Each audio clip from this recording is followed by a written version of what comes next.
স্বাগত সমগ্র বাংলাদেশে। আপনাদের সাথে আছি আমি আলী আশরাফ। শুনছিলেন শিরোনাম, যাচ্ছি পুরো খবরে।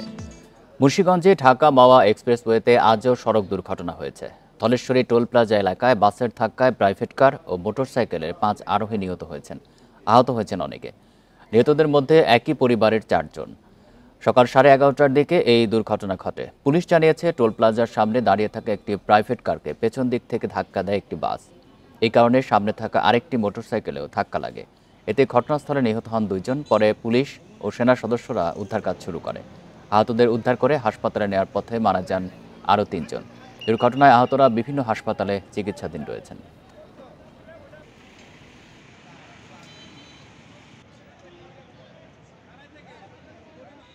ঢাকা থেকে একটি বাস মাওয়ার দিকে যাওয়ার পথে একটি প্রাইভেট কার, একটি মাইক্রো বাস এবং একটি হুন্ডাকে ধাক্কা দেয়। ধাক্কা দিলে ঘটনাস্থলে কয়েকজন আহত হয়। প্রত্যেককে উদ্ধার করে ঢাকা সলিমুল্লাহ মিটফুট মেডিকেলে পাঠানো হয়। আমরা এ বিষয়ে আরও জানাতে মুন্সিগঞ্জ থেকে যুক্ত হচ্ছেন সহকর্মী জিতু রায়। জিতু, একই পরিবারের তো 4 জন নিহত হয়েছেন, তারা কোন এলাকার বাসিন্দা? আর যারা আহত হয়ে হাসপাতালে রয়েছেন তাদের এখন কি পরিস্থিতি? গুরুতর আহত কেউ রয়েছে কিনা? দেখুন, আমি প্রথমে একটু সংশোধন করে দিতে চাই। সেটি হচ্ছে, এই যে জায়গাটিতে আমরা দাঁড়িয়ে আছি, ঢাকা মাওয়া এক্সপ্রেসওয়ের ধলেশ্বরী টোল প্লাজাটি, এটি ঢাকার কেরানীগঞ্জ এলাকায় পড়েছে। তারও কিছু সামনে মুন্সিগঞ্জের এই স্থানটি রয়েছে। আর যে প্রশ্নটি আপনি করেছেন যে তাদের পরিচয় নিশ্চিত হওয়া গেছে কিনা, তারা এখানে দুর্ঘটনা কবলিত হবার পর তাদেরকে ঢাকায় নিয়ে যাওয়া হয়েছে। ঢাকার বিভিন্ন হাসপাতালগুলোতে রয়েছে। স্বজনদের সঙ্গে পুলিশ এবং ফায়ার সার্ভিস চেষ্টা করেছেন যোগাযোগ করবার জন্য, কিন্তু এখন পর্যন্ত তাদের পরিচয় শতভাগ নিশ্চিত হওয়া যায়নি। আর এই মুহূর্তে ধলেশ্বরী টোল প্লাজা এলাকায় যানবাহন চলাচল স্বাভাবিক রয়েছে। হাইওয়ে পুলিশ তারা এখন যেই প্রাইভেট কারটি ছিল সেটিকে এখন তাদের হেফাজতে থানায় নিয়ে যাওয়ার ব্যবস্থা সম্পন্ন করেছেন। তারা কিছুক্ষণের মধ্যেই এটিকে হাসারা হাইওয়ে থানাতে নিয়ে যাবেন। পুলিশ এবং ফায়ার সার্ভিস যেটি বলেছেন, এবং আমরা একটি সিসিটিভি ফুটেজও পর্যবেক্ষণ করে যেটি দেখতে পেরেছি, ধলেশ্বরী টোল প্লাজা এলাকায় 11টার দিকে থেমে থাকা একটি মোটরসাইকেল এবং তার পেছনে প্রাইভেট কার, তার পেছনে আরেকটি মাইক্রো বাস ছিল। তারা দাঁড়িয়েছিলেন টোল দেবার জন্য। ঠিক সেই সময়টায় পেছন থেকে বেপরোয়া গতিতে নিয়ন্ত্রণ হারিয়ে একটি যাত্রীবাহী বাস এই 3টি যানবাহনের উপরে উঠে গেলে একই পরিবারের 4 জন সহ মোট 5 জন কিন্তু নিহত হয়েছেন। তাদেরকে হাসপাতালে নেওয়ার অবস্থাতেই এক শিশু এবং তার পরবর্তীতে 4 জন, এবং তাদের 5 জনের মধ্যে 4 জন নিহত হয়েছেন। ঢাকা মাওয়া এক্সপ্রেসওয়ের এই অঞ্চলটি এখন কিন্তু মরণ ফাঁদে পরিণত হয়েছে। গত 1 বছরে ঢাকা মাওয়া এক্সপ্রেসওয়েতে 64টি, আজকের দুর্ঘটনাটি সহ 64টি দুর্ঘটনায় কিন্তু এখন পর্যন্ত আজকের 5 জন নিহত সহ কিন্তু 21 জন নিহত হলো, এবং তাদের সাথে সাথে কিন্তু 90 জন গুরুতর আহত অবস্থায় কিন্তু তারা বিভিন্নভাবে কিন্তু তারা শারীরিক অক্ষমতায় পৌঁছে গেছেন। আমরা এই যে অবস্থানটা দেখতে পাচ্ছি, আপনারা দেখছেন যে কিভাবে দুর্ঘটনা পরবর্তী সময়ে যে প্রাইভেট কারটি দুমড়ে মুচড়ে গেছে। এই প্রাইভেট কারটি নিশ্চিহ্ন অবস্থায়, মানে পুরো এই যাত্রীবাহী বাসটির ধাক্কার কারণে প্রাইভেট কারটি যেটি আমরা দেখতে পাচ্ছি, এই প্রাইভেট কারটির কোনো চিহ্ন নেই। এখানে স্বভাবতই দেখা যাচ্ছে যে যেভাবে ধাক্কা দিয়েছে, সিসিটিভি ফুটেজ আমরা দেখেছি, একই সাথে এখন যে প্রাইভেট কারটি দেখছি, এখানে বেঁচে থাকার সম্ভাবনা কোনোভাবেই নেই। এত গতি ছিল সেই যাত্রীবাহী বাসটির, এবং প্রাইভেট কারে যারা ছিলেন সম্ভবত সবাই তারা কিন্তু নিহত হয়েছেন, এবং মোটরসাইকেলটিতেও একজন শিশু সহ কিন্তু তার পিতাও ছিলেন। তাদের সকলের পরিচয় নিশ্চিতের জন্য কাজ করছে পুলিশ এবং ফায়ার সার্ভিস। আমরা মুন্সিগঞ্জের ঢাকা মাওয়া এক্সপ্রেসওয়েতে এর আগে বিভিন্নভাবে সংবাদ সংগ্রহ করতে গিয়ে বেপরোয়া গতি নিয়ে কিন্তু বিভিন্ন সময় সংবাদ প্রকাশ করেছি, এবং আমরা নিয়মিত সংবাদ প্রকাশ করছি। এটি কিন্তু এখন সম্পূর্ণ মরণ ফাঁদে পরিণত হয়েছে মুন্সিগঞ্জের আর ঢাকা মাওয়া এক্সপ্রেসওয়েটি। মুন্সিগঞ্জের এই ধলেশ্বরী টোল প্লাজার সামনে যেহেতু আরেকটি বিষয় একটু জানাবেন যে বাসটি এই ঘটনার জন্য দায়ী, এই বাসের ড্রাইভারকে আটক করা সম্ভব হয়েছে কিনা? আমরা হাইওয়ে পুলিশের পুলিশ সুপারের সঙ্গে কথা বলেছিলাম। তিনি যেটি বলেছেন, বাসটিকে আটক করতে পেরেছেন তারা, কিন্তু টোল প্লাজায় দাঁড়িয়ে থাকা সত্ত্বেও, এত বড় দুর্ঘটনা, টোল প্লাজাটি একটি বেষ্টনীতে রয়েছেন, তারপরেও কিন্তু তারা চালককে আটক করতে পারেনি। চালক পলাতক রয়েছেন। তারা যেটি নিশ্চিত করেছেন, বাসটিকে তারা আটক করেছেন এবং তাদের হেফাজতে নিয়েছেন। ঘটনায় তো আহত এখন কয়জন রয়েছে? বিভিন্ন হাসপাতালে তো তারা ভর্তি রয়েছেন। তাদের অবস্থা একটু জানাবেন। এর মধ্যে গুরুতর আহত কেমন রয়েছে কিনা, যাদের জীবন নিয়ে শঙ্কা আছে? মিটফোর্ড হাসপাতাল এবং ঢাকা মেডিকেল কলেজ হাসপাতালে এখন পর্যন্ত অন্তত 10 জনের আহতের ঘটনাটি আমরা নিশ্চিত হতে পেরেছি পুলিশ এবং ফায়ার সার্ভিসের তথ্য মতে। ফায়ার সার্ভিস যেটি জানিয়েছেন, নিহতের সংখ্যা আরও বৃদ্ধি পেতে পারে, কেননা এই দুর্ঘটনাটিতে গুরুতর আহতের সংখ্যা কিন্তু বেশি ছিল। তারা বলছেন যে এই কারণেই দুর্ঘটনায় আরও আহতের সংখ্যা বাড়তে পারে। এই ঘটনায় তো সিসিটিভি ফুটেজও পাওয়া গেছে। যা ফায়ার সার্ভিসের পক্ষ থেকে কি বলা হয়েছে? বাসটি কি অতিরিক্ত গতির কারণেই এই ঘটনাটি ঘটেছে, নাকি বাসের ব্রেক ফেল হয়েছিল? বাসটিতে থাকা যেসব যাত্রীরা পেছনের সিটে ছিলেন তারা যেটি বলছেন, ফায়ার সার্ভিসের কাছে যেটা প্রত্যক্ষদর্শী যারা ছিলেন তারা যেটি বলেছেন, এবং টোল প্লাজায় যারা টোল সংগ্রহ করছেন তারা যেটি বলছেন, বাসটি শুরু থেকেই অত্যন্ত বেশি গতি নিয়েই কিন্তু টোল প্লাজার দিকে সামনে এগিয়ে আসছিলেন। তার পরবর্তীতে টোল প্লাজার সামনে আসার আগেই আরও অনেক দূর থেকে যখন তার গতি নিয়ন্ত্রণ করে টোল প্লাজার দিকে আসার কথা, যে স্বাভাবিক নিয়ম, সেই স্বাভাবিক নিয়মের অনেক আগে থেকেই তিনি গতি নিয়ন্ত্রণ হারিয়ে ফেলেছিলেন, যার সজোরে এসে টোল প্লাজার সামনে দাঁড়িয়ে থাকা মোটরসাইকেল, প্রাইভেট কার এবং মাইক্রোবাসটিকে ধাক্কা দেয়। এবং যে ধাক্কাটির ফলে আমরা যদি দেখানোর চেষ্টা করি, মোটরসাইকেলটির সহ প্রাইভেট কারটিকে টোল প্লাজা থেকে আরও বহু দূর সামনে টেনে হিচড়ে কিন্তু এনে নিয়ে এসে এই জায়গাটিতে থামিয়েছেন। তারপরেও কিন্তু সেই বাসটির গতি কিন্তু থামেনি। সেই বাসটি কিন্তু এসে ধাক্কা দিয়ে তারপরে কিন্তু তাকে নিয়ন্ত্রণ করতে হয়েছেন। তার বাসের যে যাত্রী ছিল সামনের দিকে, তারাও কিন্তু যথেষ্ট পরিমাণ গুরুতর ক্ষয়ক্ষতির সম্মুখীন হয়েছেন। মুন্সিগঞ্জ থেকে জানাচ্ছেন সহকর্মী জিতু রায়। পাবনার সাথিয়ায় ট্রাকের চাপায় নসিমনের 3 যাত্রী নিহত হয়েছেন। এই ঘটনায় আহত হয়েছেন আরও 5 জন। পরে পাবনা সাথিয়া সড়কের মতপুরের রাঙ্গামাটি এলাকায় এই দুর্ঘটনা ঘটে। পুলিশ জানিয়েছে, নিহতরা সবাই কৃষি শ্রমিক। পরে তারা পেঁয়াজ লাগাতে নসিমনে করে মাঠে যাচ্ছিল। এ সময় সাথিয়াগামী মালবাহী ট্রাকের চাপায় ঘটনাস্থলে 3 জন মারা যান। আহতদের উদ্ধার করে হাসপাতালে ভর্তি করা হয়। দুর্ঘটনা কবলিত ট্রাক জব্দ করা হলেও পালিয়ে গেছে চালক ও তার সহযোগী।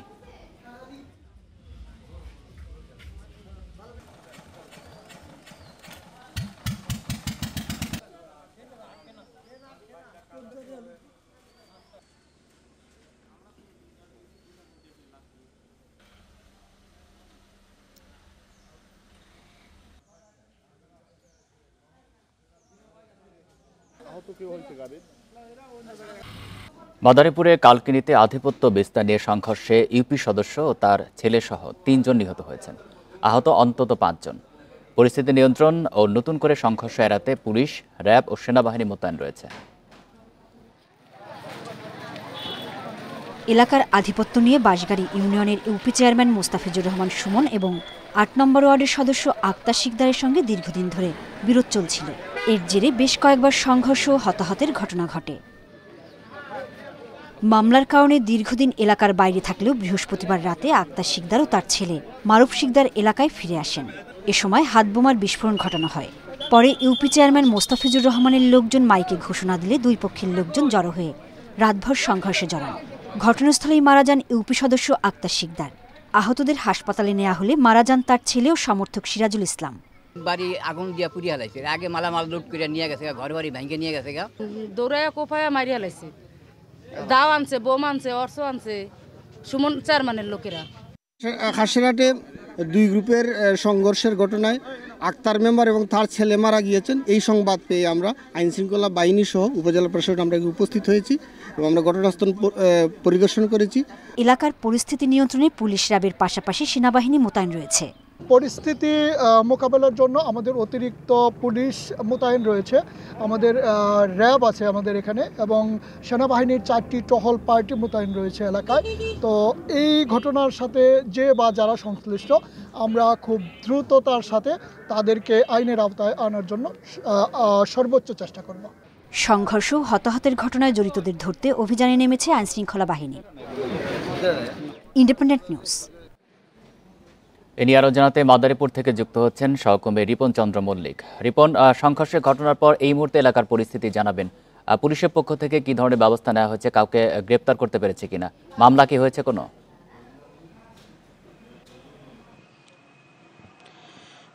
জি, আমি কথা বলেছিলাম মাদারীপুরের পুলিশ সুপার এবং অন্যান্য যে কর্মকর্তা রয়েছে পুলিশের, তাদের সাথে। তারা আমাদেরকে যেটি জানিয়েছে যে এই গত কয়েক বছর ধরেই বাঁশগাঁ ইউনিয়নের যে ইউপি চেয়ারম্যান মোস্তাফিজুর রহমান সুমন, তার সাথে তা একই ইউনিয়নের ৮ নম্বর ওয়ার্ডের ইউপি সদস্য আক্তার শিকদার, তাদের বিরুদ্ধে দীর্ঘদিন ধরে বিরোধ চলছে আধিপত্য বিস্তারকে কেন্দ্র করে। কারণ তাদের দুজনেরই বাড়ি একই এলাকায় হয়, তাই এই আধিপত্য বিশেষটা অনেক বেশি আকার ধারণ করছে। এই ঘটনাকে কেন্দ্র করে কিন্তু এর আগে বেশ কয়েকটি হত্যাকাণ্ডের ঘটনা এবং বেশ কয়েকবার সংঘর্ষের ঘটনা ঘটছে। এই ঘটনায় বেশ কয়েকটি মামলাও দায়ের করা হয়েছে। এই মামলাগুলোতে মূলত যে ইউপি সদস্য আক্তার শিকদার, তিনি মূলত এলাকায় আসতে পারতেন না এবং এলাকা ছাড়া ছিলেন দীর্ঘদিন তার পরিবার।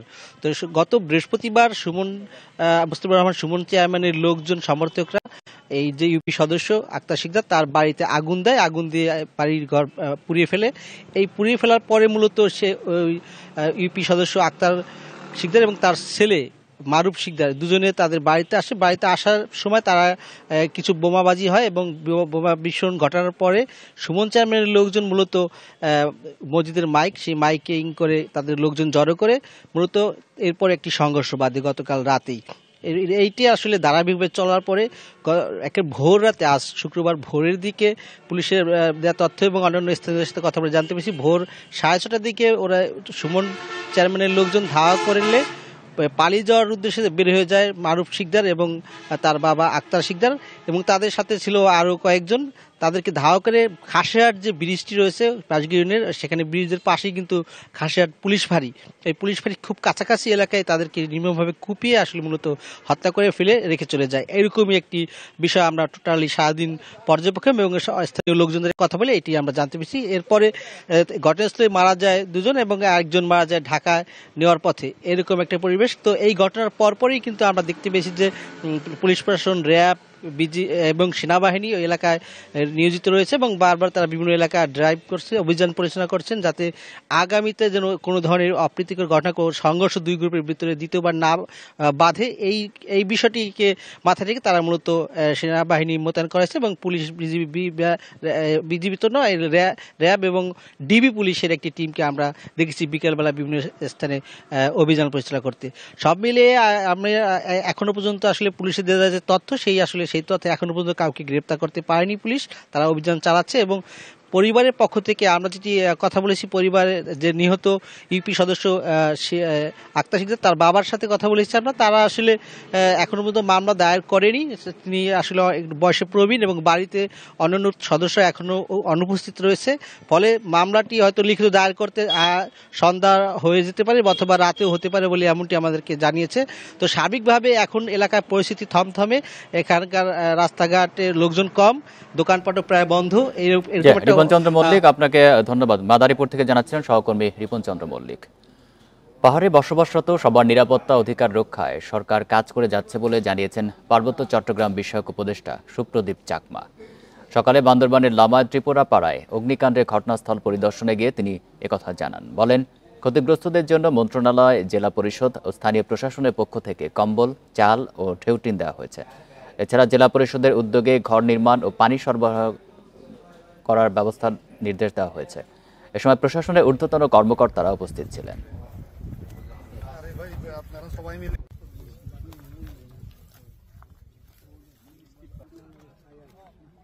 বলতে এখানে নিরাপত্তার অধিকার, এখানে ভালোভাবে বেঁচে থাকার অধিকার এবং নির্ভয়ে তার অধিকারটা প্রয়োগ করার অধিকার নিয়ে আমরা কথা বলি এবং এই পরিবর্তনটা এনে দেওয়ার জন্য এই সরকার বৈষম্য বিরোধী আন্দোলনের সরকার এবং এই বৈষম্য বিরোধী আন্দোলন সরকার যাতে সাকসেসফুল হয় এটা নিয়েও আপনারা আমাদেরকে সহযোগিতা করবেন। সারা দেশে পণ্যবাহী নৌযান শ্রমিকদের ধর্মঘটে বন্দরগুলোতে দেখা দিয়েছে অচলাবস্থা। ব্যাহত হচ্ছে পণ্য খালাস কার্যক্রম। আটকা পড়েছে তেল, সারসহ হাজার হাজার টন পণ্য। চাঁদপুরে জাহাজে 7 শ্রমিক হত্যার ঘটনায় সঠিক তদন্ত ও বিচার সহ নানা দাবিতে ধর্মঘট পালন করছে নৌযান শ্রমিক ফেডারেশন। দাবি আদায়ে লাগাতার কর্মসূচির হুঁশিয়ারি তাদের। গেল রোববার চাঁদপুরের মেঘনায় জাহাজে 7 শ্রমিকের মরদেহ উদ্ধার করা হয়। এই ঘটনায় সুষ্ঠু তদন্ত, বিচার ও ক্ষতিপূরণ সহ বিভিন্ন দাবিতে বৃহস্পতিবার মধ্যরাত থেকে ধর্মঘটে নৌযান শ্রমিকেরা। চট্টগ্রাম বন্দরের বহির্নোঙরে নৌঘাট থেকে পণ্য ওঠানামা বন্ধ রয়েছে। বিদেশি জাহাজ থেকে পণ্য খালাস হচ্ছে না। এতে সারা দেশে চাল, ডাল, গম, তেল সহ সব ধরনের পণ্য পরিবহন বন্ধ হয়ে গেছে। দাবি আদায় না হওয়া পর্যন্ত কর্মবিরতি চালিয়ে যাওয়ার ঘোষণা শ্রমিকদের। আজ রাত 12টা আমরা ধর্মঘট পালন করতেছি। আল বাকারা 7 জন নাবিককে গলা কেটে হত্যা করেছে। আমাদের একটাই দাবি, সেটা হচ্ছে সুস্থ তদন্ত করে খুনিদের আইনের আওতায় এনে ফাঁসিতে ঝুলানো হোক। আমরা দীর্ঘদিন নিরাপত্তাহীন ভুগতেছি। 3 বছর যাবৎ অতিরিক্ত বেড়ে গেছে, কিন্তু আইনের শাসনটা আমাদের এই নৌ সেক্টরে কিন্তু প্রতিষ্ঠিত নাই। আইনের শাসন প্রতিষ্ঠিত না থাকার কারণে প্রতিনিয়ত আমরা হামলার এবং চাঁদাবাজির বিভিন্ন রকমের সমস্যা জর্জরিত হয়ে পড়ে আছি। চাঁদপুর নৌবন্দর থেকে কোনো পণ্যবাহী জাহাজ লোড আনলোড হয়নি। এতে প্রায় 500 লাইটারেজ ও কার্গো জাহাজে পণ্য আটকা পড়ে আছে। বিভিন্ন সময় দেখা যায় ডাকাতে ধরে, মাস্তানি ধরে, আপনার ধরে আইসা ভোটের বার উপরে আইসা ধরেন এই মোবাইল নেয়, টাকা নেয়। আমরা যে জাহাজ নিয়ে চলাফেরা করতেছি, আমাদের জাহাজের কোনো নিরাপত্তা নাই। খুলনার মংলা ও নোয়াপাড়ায় শতাধিক লাইটার জাহাজ নোঙর করে আছে। একই পরিস্থিতি পায়রা বন্দরেও। ডাকাতি বন্ধ করা এবং মৃত্যু নাবিকদের ক্ষতিপূরণ দেওয়া। যারা হত্যা করেছে তাদেরকে অ্যারেস্ট না করা হবে তত সময় পর্যন্ত আমরা এই কর্মবিরতি পালন করব। সিরাজগঞ্জের শাহজাদপুর নৌবন্দরে কর্মবিরতির প্রভাবে শতাধিক জাহাজে আটকে আছে প্রায় 5000 টন জ্বালানি তেল, বালু, সারসহ বিভিন্ন পণ্য। বাংলাদেশে খালি ওই জায়গা নাই, সমস্ত জায়গায় নদী বন্দরে প্রায় জায়গায় ডাকাতি, চুরি ডাকাতি হয়। আমরা 72 ঘন্টা সময় দিয়েছিলাম, সেই সময়ের মধ্যে সুরা ফয়সালা করতে পারে নাই। নারায়ণগঞ্জেও কর্মবিরতির কারণে স্থবির বন্দরের কার্যক্রম। সারা দেশে 10,000 পণ্যবাহী জাহাজে প্রায় লক্ষাধিক শ্রমিক কাজ করেন। Sadekur Rahman Siddiqui, independent news. এ নিয়ে আরো জানাতে চাঁদপুর থেকে যুক্ত হচ্ছেন সহকর্মী মনিরুজ্জামান বাবলু। বাবলু, চাঁদপুর নৌবন্দরের পরিস্থিতি জানাবেন, কি পরিমাণ পণ্য সেখানে আটকা পড়েছে, ব্যবসায়ীরা কি বলছেন? চাঁদপুরে আজ সকাল থেকে আমরা যে ঘাটগুলো রয়েছে, মাল সরবরাহ করা যে ঘাটগুলো, সেগুলোতে আমরা পরিদর্শন করেছি। সেখানে কি আমরা দেখলাম যে সেই পণ্যগুলো যেগুলো 10 বা 12 দিন আগে এনে রাখা হয়েছে সেগুলো কিছুটা সরাচ্ছি, কিন্তু নতুন করে কোনো পণ্য আনলোড বা লোডিং হচ্ছে না বা সরবরাহ হচ্ছে না। সেই পণ্যগুলো সহ যে ছোট কার্গো এবং যে লাইটার জাহাজ সেগুলো পড়ে রয়েছে। আমার পিছনেও কিন্তু যে ডাকাতিয়া নদী, মেঘনার নদীতে কিন্তু অনেকগুলো লাইটার জাহাজ নোঙর করা রয়েছে। তবে এই বিষয়টি নৌ বন্দর যে কর্তৃপক্ষ রয়েছে তারা মানতে নারাজ। তারা বলছেন যে কিছু কিছু জাহাজ চলছে এবং তাদের মধ্যে নাকি 2টি গ্রুপ রয়েছে, তারা দাবি করছেন। এদিকে যে 7 জনকে খুনের ঘটনায় যে ইরফানকে গ্রেপ্তার করা হয়েছে, তার সাথে যারা জড়িত তাদেরকে গ্রেপ্তারের জন্য দাবি আদায়ে এই লাগাতার কর্মসূচি চলছে।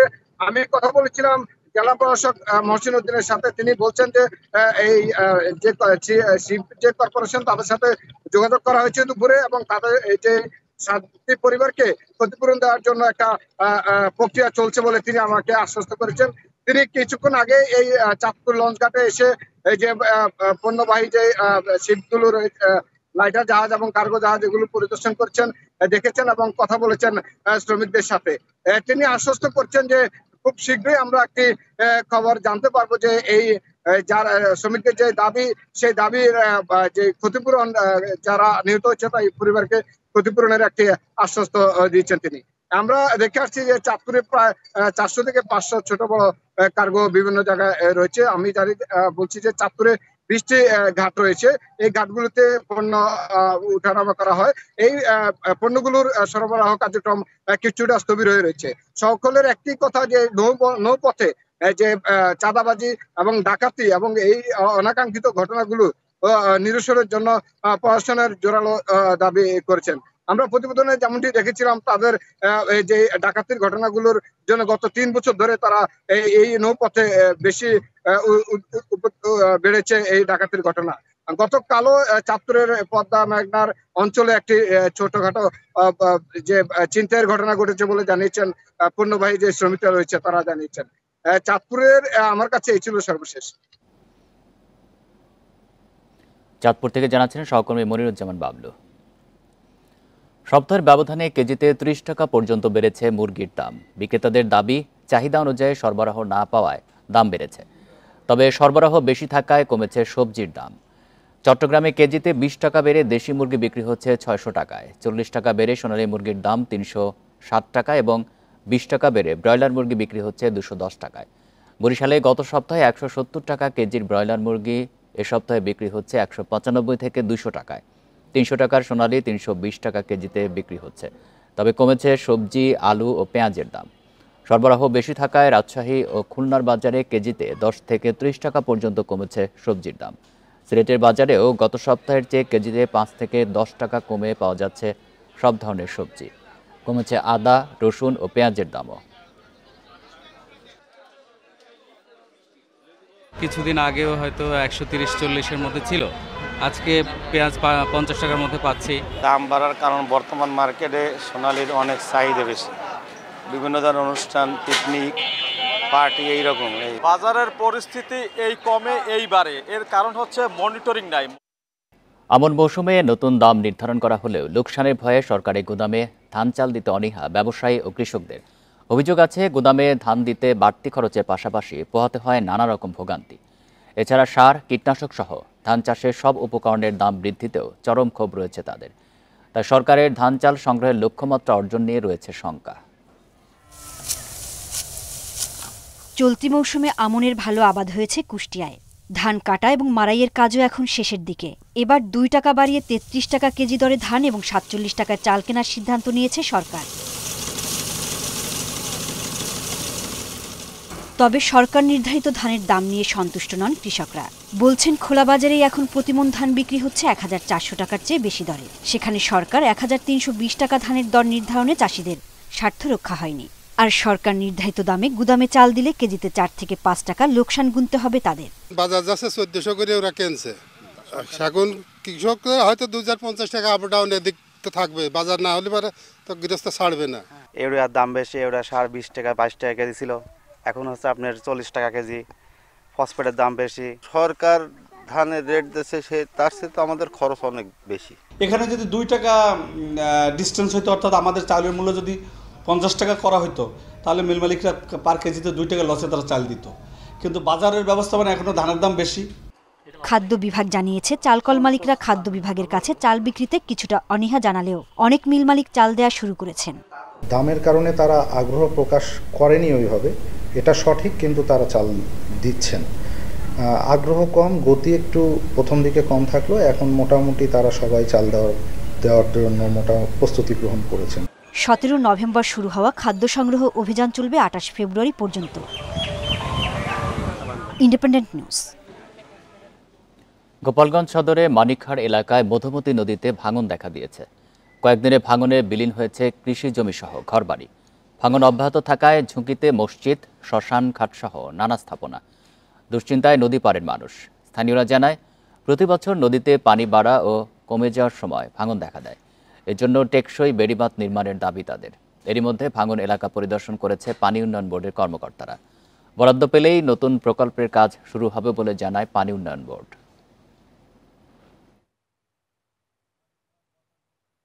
সমস্ত কিছুই ভাঙিয়া নদীতে চলে যাচ্ছে। আমাদের নদীতে জমি ঘর সব চলে যাচ্ছে, আমরাও অনেক অসুবিধাতে আছি। আমরা অবগত হওয়ার সাথে সাথে ইতিমধ্যে আমরা মাঠ পর্যায়ে পরিদর্শন করেছি এবং সেখানে আমরা তথ্য উপাত্ত সংগ্রহ করে আমরা সার্ভে করে নকশা প্রণয়ন চলতেছে। আমরা নকশাটা পাওয়ার সাথে সাথেই হয়তো এখানে আমরা বরাদ্দ চাবো, বরাদ্দ পাওয়া গেলে আমরা মাঠ পর্যায়ে কাজ শুরু করব। জমি অধিগ্রহণের জটিলতায় ২ বছর ধরে থমকে আছে জামালপুরে ব্রহ্মপুত্র নদের উপর নান্দিনা সেতু নির্মাণ কাজ। এতে দুর্ভোগে পড়েছেন প্রায় কয়েক লাখ বাসিন্দা। স্থানীয়দের অভিযোগ, জামালপুর সদরের ২টি ইউনিয়ন ও শেরপুর জেলার চরাঞ্চলের সাথে যোগাযোগ স্থাপনের জন্য ২০২২ সালে সেতু নির্মাণ কাজ শুরু করে এলজিইডি। সেতু নির্মাণের সময়সীমা ধরা হয় ২০২৫ সালে জুন মাস পর্যন্ত। তবে জমি অধিগ্রহণ জটিলতা ও ৫ আগস্ট সরকার পতনের পর থেকে থমকে গেছে সেতুটি নির্মাণ কাজ। এলজিইডি কর্তৃপক্ষ বলছে, জমি অধিগ্রহণে অর্থ বরাদ্দ পেলেই নির্দিষ্ট সময়ে কাজ শেষ করা সম্ভব হবে। ৬০৬ মিটার দৈর্ঘ্যের সেতুটি নির্মাণ ব্যয় ধরা হয়েছে ১৬০ কোটি টাকা। আমাদের আকাঙ্ক্ষিত আশা আসলে আমরা যেন অতি শীঘ্রই এটা পাই। জমি অধিগ্রহণের কিছু সমস্যার কারণে এই ব্রিজের কনস্ট্রাকশন কাজ কিছুটা ধীরগতি হয়েছে। ইতিমধ্যে মাঠ পর্যায় থেকে জমি অধিগ্রহণের জন্য প্রয়োজনীয় তথ্যাদি আমরা সংগ্রহ করে সদর দপ্তরে প্রেরণ করেছি। আশা করা যায় মাদারীপুরের কালকিনির দক্ষিণ কৃষ্ণনগর ও চর বিভাগদি গ্রামের মাছ দিয়ে বয়ে চলা প্রায় 1.5 কিলোমিটার খালটি দখল দূষণে মৃতপ্রায়। শুধু দখলই না, খালে ময়লা ফেলায় দূষিত হয়ে পড়েছে পানি। এতে চরম ভোগান্তিতে পড়েছে 2 গ্রামের 2 শতাধিক পরিবার।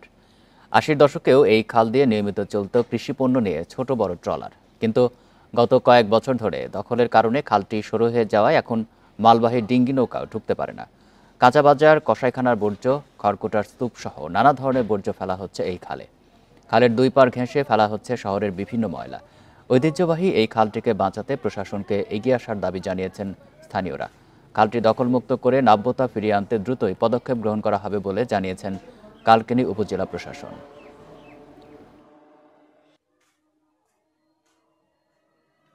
কুমারবাড়ি খাল সেটা আমরা খনন করে আমরা পানির প্রবাহ আমরা স্বাভাবিক করে দিয়েছি এবং কালকিনি পৌরসভার যে অন্যান্য যে খালগুলো রয়েছে আমরা পর্যায়ক্রমে প্রত্যেকটা খাল খনন, পরিষ্কার এবং অবৈধ দখল মুক্ত করার উদ্যোগ গ্রহণ করব। বুদ্ধিদীপ্ত বাংলাদেশ চাই এই স্লোগানে যাত্রা শুরু হলো 2024 Bangladesh IQ olympiad. Rajshahi collegiate স্কুলে এটি অনুষ্ঠিত হয়। এতে রাজশাহী নগরীর 50টি স্কুলের 500 শিক্ষার্থী অংশ নেয়। আইকিউ অলিম্পিয়াডের আয়োজকেরা বলছেন, এমন প্রতিযোগিতা শিক্ষার্থীদের মেধা বিকাশের পাশাপাশি সৃজনশীল কাজে এগিয়ে রাখবে। শুধু পুঁথিগত বিদ্যা নয়, মেধার দ্বার উন্মোচনে অবদান রাখবে এমন আয়োজন। প্রতিযোগিতায় অংশ নিয়ে খুশি শিক্ষার্থী ও অভিভাবকেরা। পুরস্কৃত করা হয় 300 শিক্ষার্থীকে, আর 50 জনকে প্রদান করা হয় মেডেল অব এক্সিলেন্স।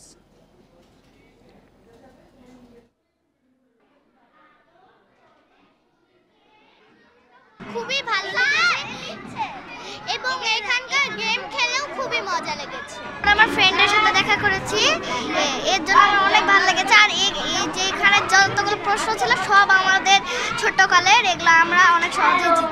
ওয়ার্ল্ড প্ল্যাটফর্মে আমাদের বাচ্চাদেরকে এখানে প্রতিষ্ঠিত করা এবং তাদেরকে পরিচিত করা যে কী ধরনের প্রশ্নগুলো আসে, এবং এর ফলে কি হবে, শুধুমাত্র একাডেমিক্যালি তারা ভালো চেক করবে তা না, তাদের ব্রেইনটা আরও ফাংশনিং হবে।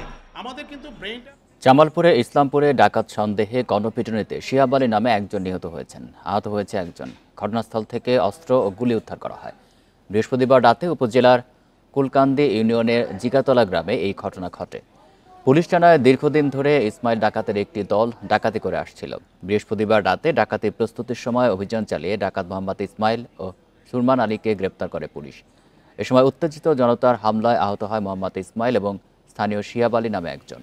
পরে তাদের উদ্ধার করে হাসপাতালে নেওয়া হলে শিহাব আলীকে মৃত ঘোষণা করেন চিকিৎসক।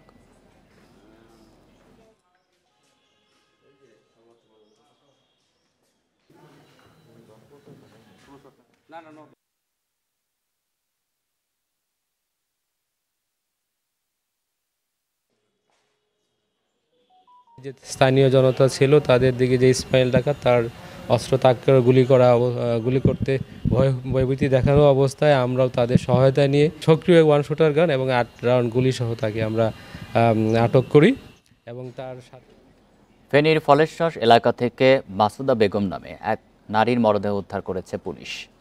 বৃহস্পতিবার মধ্যরাতে পৌরসভার 6 নম্বর ওয়ার্ডের সাবেক কমিশনার ফারুকের বাড়ি থেকে মরদেহ উদ্ধার করা হয়। পুলিশ জানায়, গত মঙ্গলবার রাজধানী থেকে সাবেক কমিশনার ফারুকের 2 ভাই গোলাম হায়দার ও মামলা পরিবার সহ গ্রামের বাড়িতে বেড়াতে আসেন।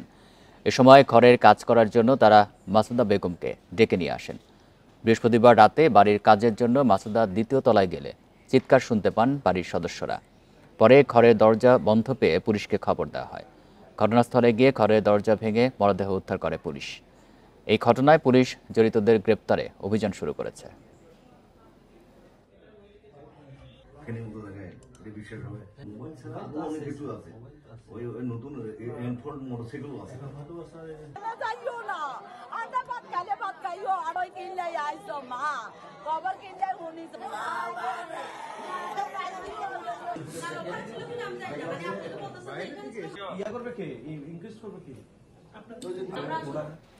টানা 4 দিন ধরে পঞ্চগড়ে তাপমাত্রা 10 ডিগ্রি সেলসিয়াসের নিচে।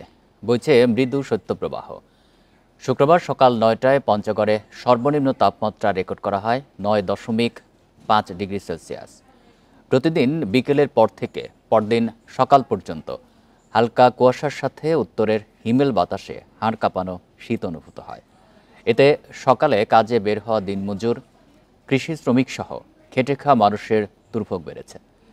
চুয়াডাঙ্গায় শীতের তীব্রতা বেড়েছে। কর্মহীন হয়ে পড়েছেন অনেক দিনমজুর। মানুষের আনাগোনা কম থাকায় উপার্জন কমেছে রিকশা ও ভ্যান চালকদের।